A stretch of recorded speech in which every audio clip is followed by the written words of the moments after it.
ರಾಜ್ಯ ಬಿಜೆಪಿಯಲ್ಲಿ ಬಣ ಬಡಿದಾಟ ಇದು ಎಷ್ಟು ಒಂದು ತಿಂಗಳಾಯ್ತು ಇದು ಅಲ್ಲ ಬಣ ಬಡಿದಾಟ ಜಾಸ್ತಿ ಆಗ್ತಾ ಇದ್ದು ನಿರಂತರವಾಗಿ ಮುಂದುವರಿತಾ ಇದೆ. ಆದರೆ ಇಲ್ಲಿ ಒಂದು ಬಿಜೆಪಿ ರಾಜ್ಯಾಧ್ಯಕ್ಷರ ಆಯ್ಕೆಗೆ ಸಂಬಂಧಪಟ್ಟಂತೆ ಚರ್ಚೆಗಳು ಕೂಡ ಬಹಳ ಬಿರುಸಾಗಿ ನಡೀತಾ ಇದೆ. BY ವಿಜೇಂದ್ರ ನಿನ್ನೆ ದೆಹಲಿಗೆ ಏಕಾಏಕಿ ತೆರಳಿದ್ದಾರೆ. ಕಾರಣ ಇದೆ, ಅದು ಬಲವಾಗಿದೆ. ನೋಡಿ, ವಾಲ್ಮೀಕಿ ಜಾತ್ರೆ ಶುರುವಾಗಿದೆ, ಹರಿಹರಕ್ಕೆ ಹೋಗಬೇಕಾಗಿತ್ತು ವಿಜೇಂದ್ರ. ಇನ್ನೇನು ಪ್ರಯಾಣ ಬೆಳೆಸಿದ್ರು, ನೆಲಮಂಗಲ ಟೋಲ್ ಮುಂದೆ ಹೋಗಿದ್ರು, ಫೋನ್ ಬರುತ್ತೆ ಹೈಕಮಾಂಡ್ನಿಂದ, ಬರ್ಬೇಕು ನೀವು, ಹೊರಟು ಬರ್ಬೇಕು ದೆಹಲಿಗೆ ಅಂತೇಳಿ. ಅಲ್ಲಿಂದ ರಿಟರ್ನ್ ಬೆಂಗಳೂರಿಗೆ ಬಂದು ಡೆಲ್ಲಿ ಫ್ಲೈಟ್ ಹತ್ತಿಬಿಟ್ರು. ಅಷ್ಟು ಇಂಪಾರ್ಟೆಂಟ್ ಇದೆ ಇದು. ವಿಜೇಂದ್ರ ಅವರು ಈಗ ದೆಹಲಿಗೆ ಹೋಗಿರುವಂತಹ ಕಾರಣ ಏನು? ಯಾಕೆಂದರೆ ನೋಡಿ, ಯತ್ನಾಳ್ ಆ್ಯಂಡ್ ಟೀಮ್ ಈ ಹಿಂದೆ ಒಂದು ವಾರದ ಹಿಂದಷ್ಟೇ ದೆಲ್ಲಿಗೆ ಹೋಗಿದ್ದರು, ಹೈಕಮಾಂಡ್ ನಾಯಕರನ್ನ ಭೇಟಿಯಾಗಿದ್ದರು.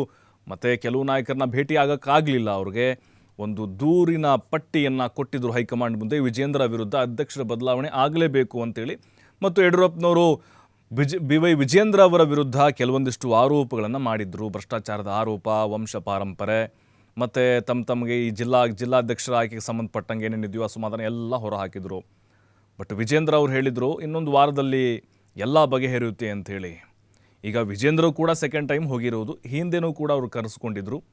ಬಟ್ ಈಗ ಏನಕ್ಕೆ ಕರೆಸ್ಕೊಂಡಿರ್ಬೋದು ಅಂತ ಹೇಳಿದ್ರೆ, ಅಲ್ಲಿ ನೋಡಿ ಆ ರೆಬಲ್ ಟೀಮ್ ಏನಿದೆ ಅವ್ರನ್ನ ಮತ್ತು ವಿಜೇಂದ್ರ ಅವ್ರನ್ನ ಮುಖಾಮುಖಿಯಾಗಿ ಕೂರಿಸಿಕೊಂಡು ಇಬ್ಬರಿಗೂ ಕೂಡ, ಎರಡೂ ಬಣದವ್ರಿಗೂ ಕೂಡ ಎಚ್ಚರಿಕೆಯನ್ನು ಕೊಟ್ಟು ಕಳಿಸುವಂಥ ಸಾಧ್ಯತೆಗಳಿದ್ದಾವೆ. ಯಾಕಂದರೆ ಎಲ್ಲರೂ ದೆಹಲಿಯ ಚುನಾವಣೆಯ ಫಲಿತಾಂಶದ ಮೇಲೆ ಕೇಂದ್ರೀಕರಿತರಾಗಿದ್ದರು. ಈಗ ಎಲೆಕ್ಷನ್ ರಿಸಲ್ಟ್ ಬಂತು, ಈಗ ಸ್ವಲ್ಪ ಕರ್ನಾಟಕದ ಕಡೆ ಇಲ್ಲೇನು ರಾಡಿ ಎದ್ದಿದೆಯಲ್ವಾ, ಅದನ್ನು ಕ್ಲೀನ್ ಮಾಡೋಕ್ಕೆ BJP ಹೈಕಮಾಂಡ್ ಮುಂದಾಗಿದೆ. ಪ್ರತ್ಯೇಕವಾಗಿ ಏನಾದರೂ ಅವ್ರ ಜೊತೆಗೆ ಮಾತುಕತೆ ನಡೆಸಿ ಸಂಧಾನ ಮಾಡ್ತಾರ, ಹಾಗಾದರೆ ಮುಖಾಮುಖಿನೇ ಯತ್ನಾಳ್ನು ವಿಜೇಂದ್ರ ಅವ್ರನ್ನ ಕೂರಿಸಿ ಮುಖಾಮುಖಿಯಾಗಿ ಅವರಿಬ್ಬರ ನಡುವಿನ ಮುನಿಸೇನಿದೆಯಾ ಅದನ್ನು ಶಮನ ಮಾಡ್ತಾರಾ ಅನ್ನೋದು ಬಹಳ ಕುತೂಹಲ ಇದೆ.